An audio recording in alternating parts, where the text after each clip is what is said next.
আসসালামু আলাইকুম। আসসালামু আলাইকুম। জি, আলহামদুলিল্লাহ ভালো আছি। হ্যাঁ, আপনার মেসেজ তো আমি দেখলাম, কিন্তু আপনার মেসেজের সূত্র বুঝলাম না। কি আমি আপনাকে বলি, কারণ আমি কতটা যে ঘটনা বলবো আসলে হ্যাঁ ফয়সাল এখন আপনার বিএনপির দুইজন একসাথে জড়িত আছে, ঠিক আছে। এটা কাজ করেছে আপনার দিল্লিতে একটা লোক আছে, নাম হয়েছে হুমান দাস, ঠিক আছে, রয়্যাল এজেন্ট। ইভেন আপনার যে ঘটনা ঘটাইছে এখানে তিনজন ব্যক্তি জড়িত আছে, রয়্যাল এজেন্ট। আর এখন বর্তমানে যে ফয়সাল ও আছে গোপালগঞ্জে, বাড্ডা ওর একটা আত্মীয়র বাসা। আপনি এটা মানে কোন সূত্রে বলতেছেন? মানে আপনি যে তথ্যটা দিচ্ছেন এটা কি হিসাবে দিচ্ছেন?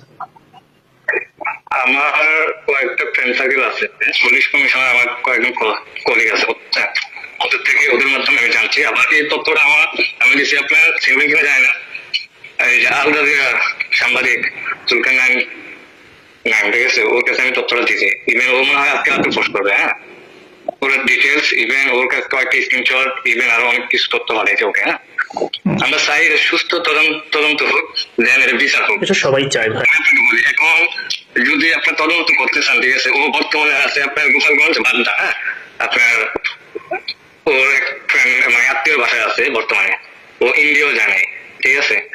আর এটা সহযোগিতা করতেছে আপনার টিভির একজন বড় প্রধান, হ্যাঁ, আমি নাম বলবো না ওর, আপনার হয়তো সিনেমা কিনা জায়গা, এখন বর্তমানে ঢাকা আছে, ঠিক আছে। ও রয়ের বড় এজেন্ট, আমার পরিচয় কখনো দিবেন না। না না, আপনি নিশ্চিত থাকেন। আমি আপনাকে বলি, যেদিন ঘুরে দর্শন করছে, ও কোথায় কোথায় ছিল, ও ছিল আপনার ঢাকা ড্যামরা ছিল, হ্যাঁ, ওর বোনের বাসায়, ইভেন ওর ফ্রেন্ডের বাসা ছিল কুমিল্লা, দুই দিন ছিল কুমিল্লা, হ্যাঁ। কুমিল্লা কোন বাসা ছিল আমি তাও বলে দিই, আপনার খন্দকার সাইড আছে না, ওর বাসা ছিল 2 দিন, ঠিক আছে। আর ওর সাথে ওর ফ্রেন্ড করে গেছে আপনার রাব্বি, আগে আমাদের সাধারণ সম্পাদক ছিল আপনার কুমিল্লার রাব্বি। এটা পরিকল্পনা করছে কবে থেকে সবকিছু আমাকে সত্য থাকতে খোলাসি করে, আজ থেকে মানে 1 মাস আগে থেকে ওদের পরিকল্পনা। ইভেন ওর ব্যাংক স্টেটমেন্টে টাকা ট্রান্সফার করছে 200 কোটি টাকা, হ্যাঁ, কে করছে আপনি বসুন্ধরা কোম্পানি, ঠিক আছে। এর মূল মাস্টার মাইন্ড হচ্ছে বসুন্ধরা কোম্পানি, ওকে। ও কিন্তু আপনার রয়্যাল এজেন্ট হাতির যা ছিল বিপ্লবী বয়ান বা ওর কথাবার্তা ছিল ভাই, ঠিক আছে, এটা ওর শত্রুতে ভারত হবে, এটা খুব স্বাভাবিক। আর ভারত যেদিকে তাকায় সেদিকে পুরো ধূলিসাৎ হয়ে যায়, এটা আমাদের দেশের সবাই এখন জানে। ভারত এটা আজকে থেকে আপনার আমি লিখে দিয়ে গেলাম, আজ থেকে আপনার 6 মাস আমি আপনাকে লিখে দেবো, আমার অনেক বয়স দিয়ে দিতেছি, ঠিক আছে। 6 মাস যদি দেখুন পাকিস্তান, ইন্ডিয়া, ইভেন বাংলাদেশ যদি সহযোগিতা করে, তাহলে মনে করেন যে আরো কিছু হতে পারে। আপনাকে আমি 6 মাস লিখে দিয়ে গেলাম।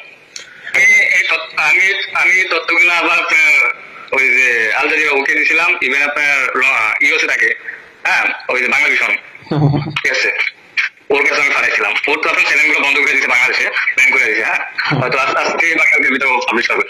কিন্তু ভাই আমি চাই যে সুস্থ বিচার, ও যাতে ফাঁসি হোক। এই তথ্য দিয়ে রাখে আপনার আব্দুল্লাহকে একটু সতর্ক ভাবে থাকতে বললেন, যেটা আপনাদের সাথে আলোচনা হয়, ওকেও প্ল্যান করা হয়েছে, ইভেন কন্ট্যাক্ট করা হয়েছে, হ্যাঁ।